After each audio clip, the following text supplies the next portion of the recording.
Така, сега ще покажа още едно ново попълнение, което так му дойде, също подходящо за преходния сезон от есента към зимата.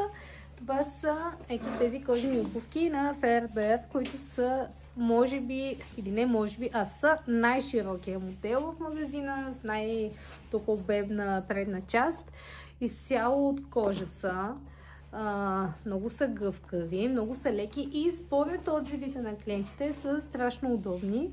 Тоест, много се избират, много се харесват.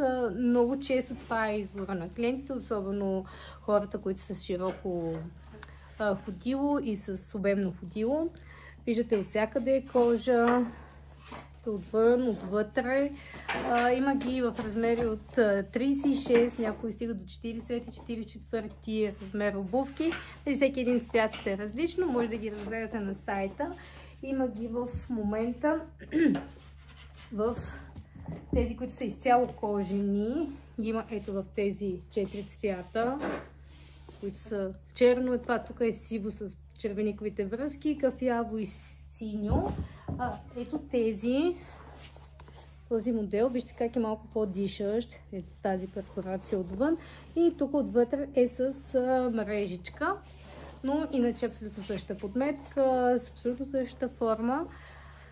Така, изключително широка обувка, нали, както се вижда, и с много обем, подходящи са за широко ходило, за ходило, което има нужда от голям обем тук в областта на пръстите, с висок гребен и също време са подходящи за тесен глезен.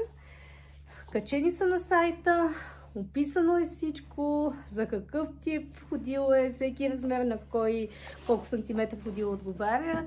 Тук Теди се старае всичко да е описано както трябва, така че човек да може веднага да разбере и да се ориентира точно кой номер му трябва. Но, както винаги, най-добре е да заповядате на място.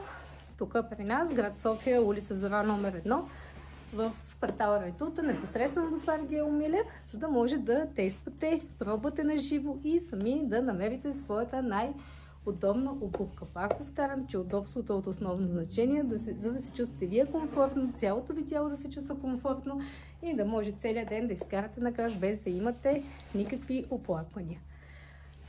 Очакваме ви, пишете ни ако решите, тук сме, заповядайте и ще ви дадем всички необходими съвети за най-правилен избор на обувка. Чао и до скоро!